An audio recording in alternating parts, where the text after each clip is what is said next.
gözlerinde gizlenip temiz bir dünya.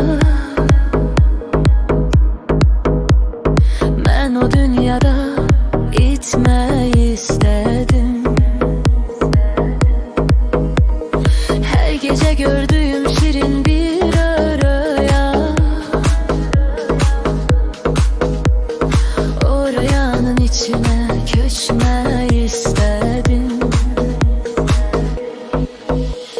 Sen benim ömrümün en güzel sedası, kalbimin bitmeyen sonsuz mahnası. Sen gelen yollara güler düzerem, ben seni her saniye her an severem. Sesin pıçıltıdır, külekler susar, adın yüreğimde bir nağme yazar. Zaman dayansa da dünya fırlansa, bu deli yüreğim sana boylanar.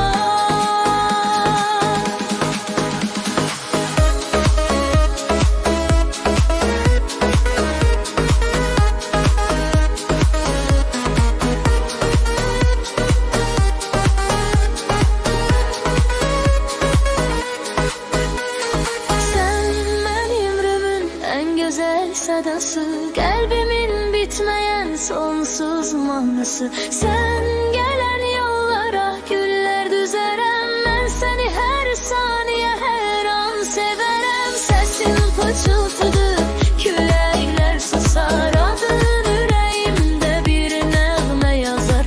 Zaman dayansa da dünya fırlansa, bu deli yüreğim sana boylanar. Unutma, bu sevgi bir dastan olar. Bizim bu mahnımız dillerde kalar.